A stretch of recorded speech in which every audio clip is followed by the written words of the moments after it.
नमस्कार, मेरा नाम है सुनीता यादव और आपके क्राइम कथा के एक नए अध्याय में आप सबका एक बार फिर से बहुत बहुत स्वागत है।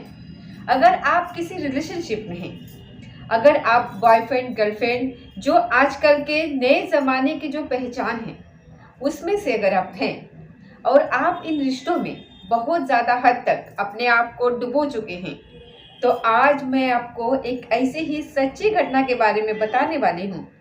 ऐसी सच्ची घटना के बारे में आपको रूबरू कराने वाली हूँ जिसे देखने और सुनने के बाद पुलिस वाले भी होश बक्का हो चुके हैं। यहाँ पर झारखंड का एक इलाका लगता है खूंटी।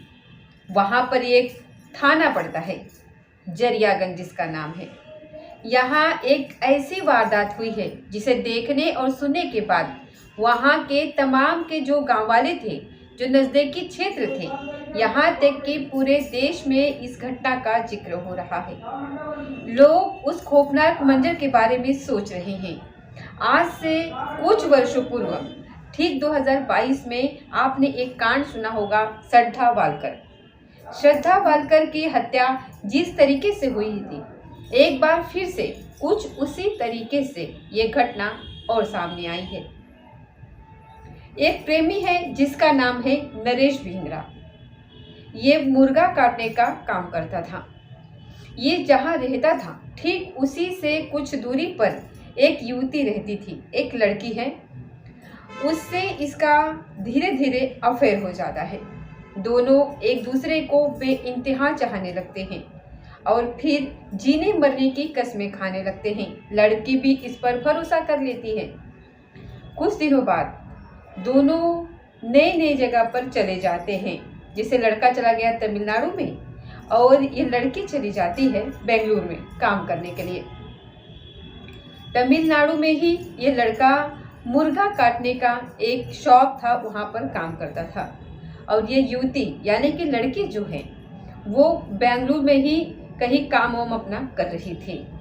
पहले तो इन दोनों ने जीने मरने की कस्में खा रखी थी और उसके बाद जो सिला इनको मिलता है, जो अंजाम मिलता है, वो अपने आप में बहुत ज़्यादा भयानक है। अब हम इस कहानी को यही विराम देते हैं और आगे ठीक इसके बात पर चलते हैं। दरअसल अब से कुछ दिन पहले एक जंगल है, खूंटी इलाके में ही वो पड़ता है, जरियागंज थाने के क्षेत्र में ही वो जंगल पड़ता है। वहाँ से कुछ कुत्ते, 2-4 मांस के चिथड़े कहें और एक हाथ कहे, वो लेकर के गांव में घुस जाते हैं। गांव वाले जब देखते हैं तो उन लोगों को बड़ा आश्चर्यचकित हो जाता है कि आखिर ये हाथ किसका है। जब वो ध्यान से देखते हैं तो उनको लगता है कि किसी इंसान का ही हाथ है। तो फिर वो पुलिस को सूचना देते हैं कि ये इंसानी हाथ है, कुत्ता लेकर के आया है। पुलिस को शक होता है और वह धीरे धीरे उसी राह पर चलते हैं जिधर से कुत्ते आए हुए थे। उधर पहुंचते पहुंचते फिर पुलिस को दिखाई देता है 2-4 और चिथड़े वहां पर पड़े हुए थे, बोटियां जिसे आप कह सकते हैं। उसके बाद फिर पुलिस वाले वहां पर संग रह जाते हैं। उन्हें अंदाजा हो जाता है कि कहीं ना कहीं हत्या हुई है और कहीं ना कहीं किसी को काट करके फेंका गया है। पुलिस जंगल से उसी रास्ते पर पहुंचती है और उसके बाद उसे दिखाई देता है बहुत सारे इंसानी बोटियां वहां पर फैली हुई थी, मांस के चिथड़े फैले हुए थे, यानी कि उसके अलग अलग हिस्से थे। उसके बाद पुलिस देखती है कि कुछ दूरी पर ही एक गड्ढा होता है और वहां पर कुत्तों ने उसे खोदा हुआ था और उसमें भी कुछ ऐसी ही चीजें नजर आ रही थी। उसको खुदवाया जाता है और उसमें से अंदर से कुछ और हिस्से मनुष्य के यानी कि इंसान के बरामद होते हैं। अब पुलिस के सामने सबसे बड़ा चैलेंज ये था कि वो अब करेगी क्या और ये किसकी लाश है और किसका शव है, इसके बारे में कैसे पता चलेगा। उसके बाद पुलिस का शक गहराता होता चला जाता है कि आखिरकार कौन है वो और कहाँ है और कैसे उसने ये हत्या करी है और फिर उसके बाद वो कहाँ फरार हो गया है। नरेश भिंगरा को ढूंढने के लिए लोगों को लगाया जाता है। पुलिस भी उसे ढूंढने की कोशिश करती है और जब वो मिलता है और जब वो कहानी बताता है, वो अपने आप में बहुत ज़्यादा दर्दनाक और बहुत ही भयानक है। दरअसल नरेश भिंगरा बताता है कि उसकी जो लिविंग पार्टनर होती है वो उससे कहीं मिला था और फिर दोनों में प्यार हो जाता है।